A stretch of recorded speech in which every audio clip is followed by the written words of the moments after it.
श्री सद्गुरु महाराज की जय। प्रवचन संख्या 35। इस जीवन के बाद और क्या होगा। प्यारी जनता, आप सब लोग खेती करते हैं। यदि आप लोग खेती ना करें तो क्या होगा। अन्न नहीं होगा, भोजन समाप्त हो जाएंगे। संसार में कैसे जीवन रहेगा। भूख लगने पर जो कष्ट होता है लोगों को मालूम है। भोजन नहीं मिलने पर जो नहीं खाने का वह खा लेता है, जो नहीं करने का वह कर लेता है। विश्वामित्र बड़े तपी थे। उनके समय अकाल पड़ा था तो किसी तरह प्राण बचाने के लिए लोग वृक्ष का छिलका पत्ता खा गए। विश्वामित्र ऐसे तपस्वी होते हुए भी डोम के यहाँ कुत्ता का मांस लिया, सो भी चोर के रूप में। डोम के पहचानने पर विश्वामित्र बोला, मनुष्य मरने की अवस्था में प्राण बचाने के लिए प्राण रक्षार्थ कोई भी उपाय कर सकता है। प्राण बचने पर अनेक धर्म हो सकते हैं, कहकर भोजन किया। भंगहा में एक माई दूसरे गांव से आई थी। भूख सहन न कर सकी तो अपने बच्चे को पकाकर खा गई। बिना खेती किए खाना कैसे होगा, वस्त्र कैसे पहने, द्रव्य भी कहाँ से आवे। केवल हीरा मोती घर में रहे और खाने की चीज ना रहे तो भूखे मर जाएंगे। लोग इसी डर से खेती करते हैं कि खेती नहीं करेंगे तो भूखे रहना पड़ेगा। लड़के गुरुजी के डर से, घर में माता पिता के डर से पढ़ते हैं। इस अवस्था में नहीं पढ़ने से पीछे संसार में विद्याहीन होकर महादुखी होगा। ऊंचे ऊंचे हाकिम तक डर के मारे अपना अपना काम करते हैं।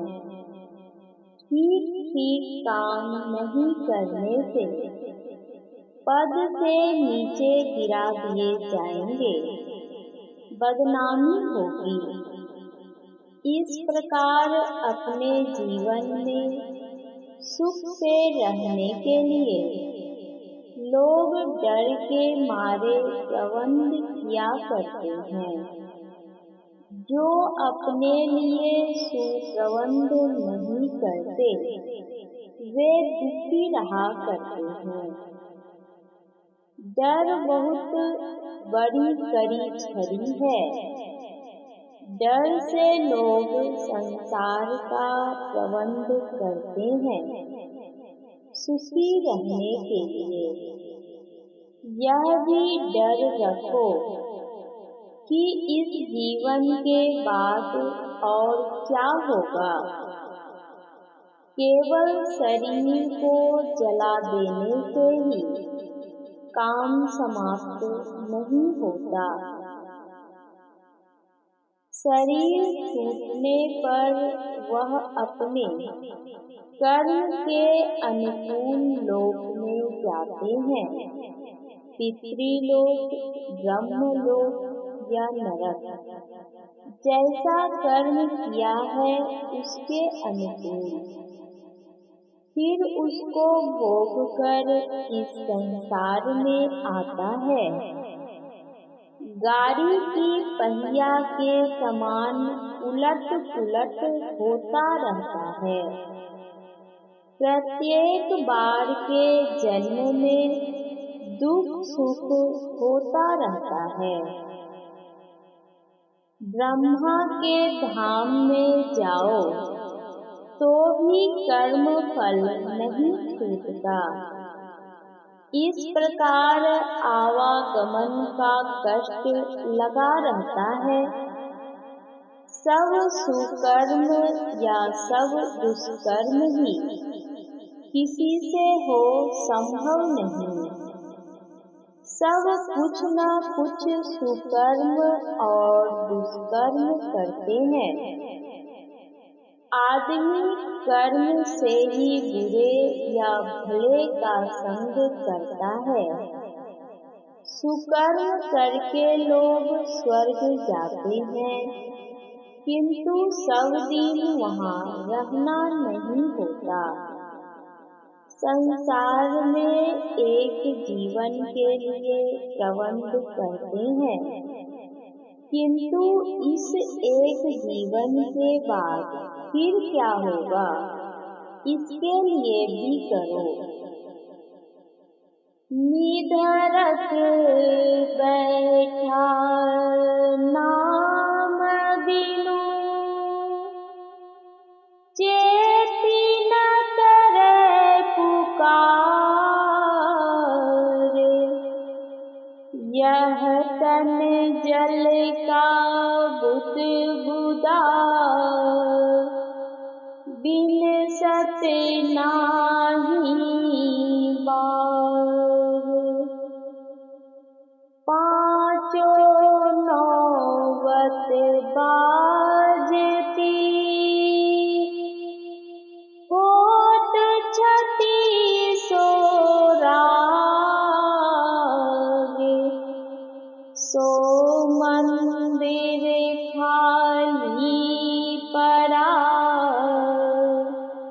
बैठन लागे काग। संत कबीर साहब। पूर्ण ईश्वर का भजन करो तो सब दुखों से छूट जाओगे। शरीर का यह स्थूल तल है, इसके भीतर जो प्रवेश करता है तो वह सूक्ष्म तल में जाता है। सूक्ष्म तल जहाँ तक है उसको पार करने पर कारण आता है। यह कारण भी छूट जाता है, तब महाकारण होता है। ये चारों जड़ शरीर हैं। जड़ मतलब अज्ञान। इसके बाद चेतन अर्थात ज्ञानमय शरीर आता है। ये ही 5 तल हैं। इन्हीं पांचों तल से शब्द होते रहते हैं। कोई कहे शब्द क्या होता है? बिना शब्द के सृष्टि नहीं होती है। इन पांचों के केंद्र हैं। बिना केंद्र के मंडल नहीं बन सकता। बिना विद्या के कोई ईश्वर को, धर्म को नहीं समझ सकता। कबीर साहब नहीं पढ़े थे, उनका नकल नहीं हो सकता। सूर्य ईश्वर का बनाया हुआ है। मनुष्य अपने को ऐसा कोई बना नहीं सकता। उसी प्रकार कबीर साहब बनाए हुए थे, उनको बनना नहीं था। मिट्टी से बर्तन बनता है। भूमंडल की थोड़ी थोड़ी मिट्टी एक एक बर्तन का कारण है। उन सब थोड़ी मिट्टी का खजाना भूमंडल है। जितनी मिट्टी से बर्तन बनता है और वह जहाँ से मिट्टी ली गई वह ही स्थान है। तो जहाँ से मिट्टी ली गई वह महाकारण है। सब मिट्टी कारण है और उसकी हानि महाकारण है। कारण मतलब बीज, सबब, जो कारण रूप में आता है वह फूट फूट अलग अलग रूप में हो जाता है। यह व्यष्टि रूप में है, जो समष्टि रूप में है महाकारण है। तीन गुणों के मिलने को प्रकृति कहते हैं। उत्पत्ति, स्थिति और विनाश, ये ही तीन गुण हैं।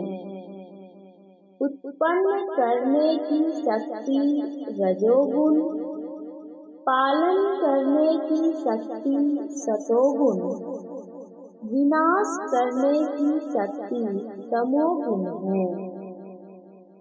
इन तीन गुणों से विशेष संसार में क्या है?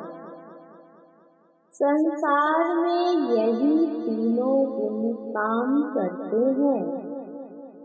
तीन गुणों के समरूप जो है वह प्रकृति है। उत्पादक, पोषक, विनाशक, तीनों का सम्मिश्रण रूप जो है वह है प्रकृति। यही प्रकृति समरूप में रहने से महाकारण है। इसका नाप जोख नहीं हो सकता। तीन शक्ति जहाँ समरूप में है कुछ हलचल नहीं हो सकता। तीन छोर वाली रस्सी को तीन बराबर बल वाला आदमी खींचे तो हलचल नहीं होगा। उसी प्रकार तीन गुण समरूप में रहने से महाकारण है। जब ईश्वर की मौज होगी, प्रकृति के किसी अंश पर मौज पड़ने से उस अंश का भाग कंपित हो जाएगा। यह हो जाएगा कारण और अकंपित भाग महाकारण होगा। महाकारण के बिना कारण नहीं होगा। धान का बीज कारण है। धान बोने से अंकुर होता है, यह है सूक्ष्म। फिर धान का वृक्ष हो जाता है, तब होता है स्थूल। इस प्रकार प्रकृति के चार रूप हैं, यही रचना है। हम लोग प्रकृति के स्थूल भाग में है। अपने अंदर धंसो तो सबसे बारीक वह है जो आँख बंद करने पर अंधकार मालूम पड़ता है। अंधकार से आगे बढ़ो तो सूक्ष्म में चले जाओगे। अंधकार छूटने पर क्या मिलेगा? प्रकाश। अंधकार से जिसकी वृत्ति प्रकाश में गई, वह सूक्ष्म में चला गया। यही ऊपर उठना है। स्थूल भाग में रहने पर कितना दूर देखते हो, कितना दूर तक विचरण करते हो। उसी प्रकार सूक्ष्म में जाने पर सूक्ष्म संसार को दूर तक देखोगे और विचरण करोगे। यह अवस्था जागृत, स्वप्न, सुषुप्ति किसी में नहीं रहोगे। तीनों अवस्थाओं को पार कर जाओगे, तब पाओगे। स्थूल में ये 3 अवस्थाएं हैं, किंतु सूक्ष्म में प्रवेश करने पर ये तीनों अवस्थाएं छूट जाती हैं और वह अवस्था तुरीय होती है। तुरीय अवस्था का मैदान बहुत लंबा है। सूक्ष्म, कारण, महाकारण इसी अवस्था में है। यह चौथी अवस्था है। अंधकार से ऊपर उठने पर अपने शरीर का और संसार का ज्ञान नहीं रहता।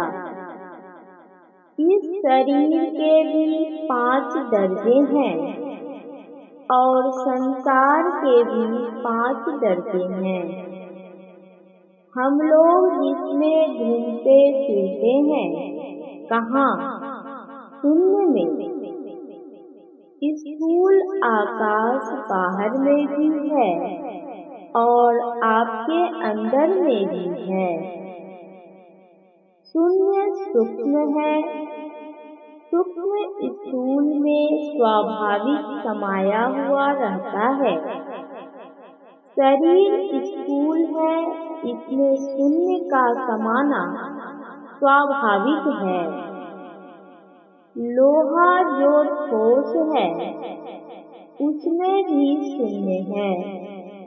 शून्य नहीं रहने से, अग्नि में डालने से वह लाल रंग का नहीं हो सकता, वह गर्म नहीं हो सकता। उसी प्रकार स्थूल में सूक्ष्म, सूक्ष्म में कारण, कारण में महाकारण एक दूसरे में समाये हुए हैं। इन दोनों में, आपके शरीर और संसार में बड़ा मेल है। आप अपने शरीर के स्थूल भाग में रहते हैं, तो संसार के भी स्थूल भाग में रहते हैं। शरीर के सूक्ष्म भाग में जाने पर संसार के भी सूक्ष्म भाग में चले जाते हैं। शरीर के जिस तल पर जब जो रहता है, संसार के भी उसी तल पर तब वह रहता है। शरीर के जिस तल को जब जो छोड़ता है, संसार के भी उस तल को तब वह छोड़ता है।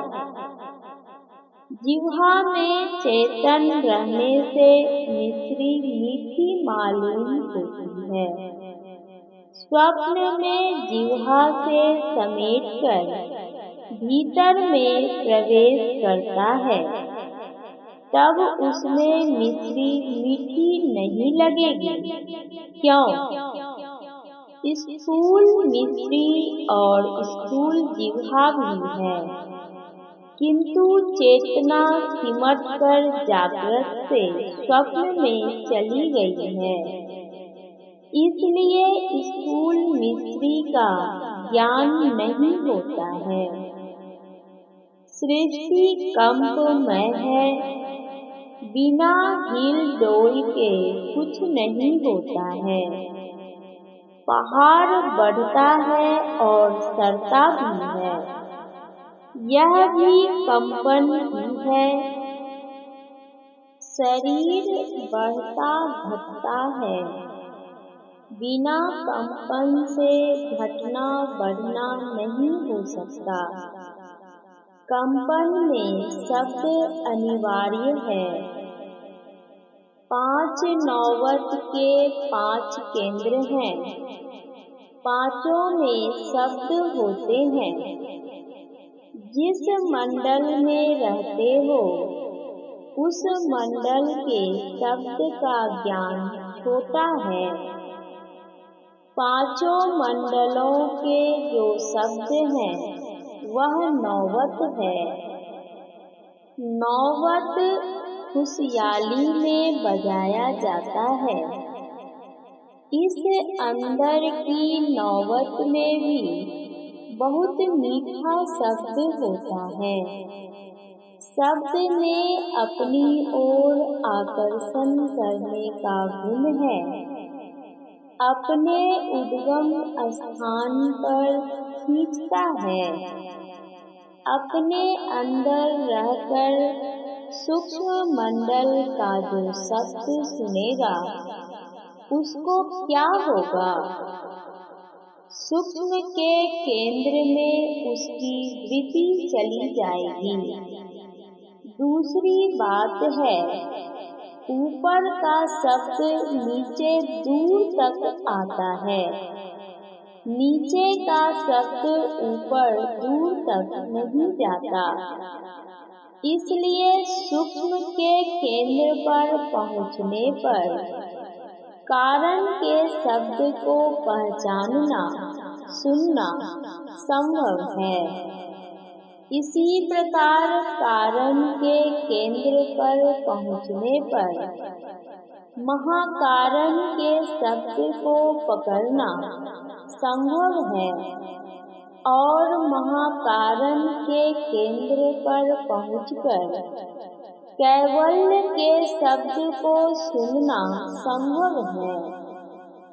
इस 5वें केंद्र में पहुंचने पर वह सतनाम को पहचानेगा। उसी को ऋषियों ने ओम, उद्गीत आदि कहा। उसका केंद्र परमात्मा है। उसको पकड़ने से परमात्मा को प्राप्त कर लोगे। इसलिए कबीर साहब ने कहा, पांचों नौवत बाजती, होत छठी सो सो मंदिर खाली परा, बैठन लागे काग। तुम्हारे अंदर में ऐसे महान यंत्र हैं, जिनको पकड़ो तो ईश्वर की पहचान हो जाए। इनको काम में नहीं लिया तो शरीर नाश हो गया। यंत्र खराब हो गए, कौवा बैठने लगा, किस काम का? इस शरीर पर कौवा बैठाओ या ईश्वर को प्राप्त करो। एक केंद्र से उसके ऊपर के केंद्र के शब्द को पकड़ना शब्द की सीढ़ी पाना है। उस पर चढ़ा जा सकता है। ऊपर पहुंचकर वह जीवन मुक्त होता है। जब तक जीवन है, उस पर चढ़कर जाता है और आता है। अंतर में चलने के लिए भोजन पवित्र होना चाहिए। मांस मछली का तो कहना ही क्या, आप लोगों को पहले से ही मालूम है। जिस जिस कुल में मांस मछली खाने का चलन नहीं है, वह कुल बहुत उत्तम है। नशा में अपव्यय, अपवित्रता और रोग है। चावल को धोकर भी खाते हैं, किंतु तंबाकू को बिना धोए ही मुंह में डालते हैं। कोई भी नशा अच्छा नहीं है, इससे रोग उत्पन्न होते हैं। इसको नहीं खाना चाहिए। जो खाते हो उन्हें छोड़ देना चाहिए। इसके अतिरिक्त और नशा है। मद तो बहुतक भांति का, ताहि न जाने कोई। तन मद मन मद जाति मद, माया मद सब लोई। विद्या मद और गुणहु मद, राज मद उन्मद। इतने मद को रक्त करे, तब पावै अनहद। कबीर साहब। तानसेन से बैजू बावरा गाने में विशेष था। अकबर के दरबार में तानसेन रहता था। वह गाने बजाने में बहुत प्रवीण था। वह अकबर से हुक्म दिला दिया कि दिल्ली में कोई गाना गाने न पावे। जो गावे उसको सजा मिल जाती थी। बैजू बावरा जानबूझकर शहर में गाना गाने लगा। गिरफ्तार करके दरबार में लाया गया। तानसेन से उसका मुकाबला हुआ। तानसेन हार गया। भगवान बुद्ध का वचन है, किसी से वैर मत करो। जो तुमसे वैर करता है उससे प्रेम करो। वैर पर ख्याल मत करो, वह पीछे तुम्हारा मित्र बन जाएगा। इसी तरह जीवन जीना चाहिए। यह प्रवचन ग्राम बेलसरा, जिला पूर्णिया में दिनांक 18 नवंबर 1952 ईस्वी को प्रातःकालीन सत्संग में हुआ था। श्री सद्गुरु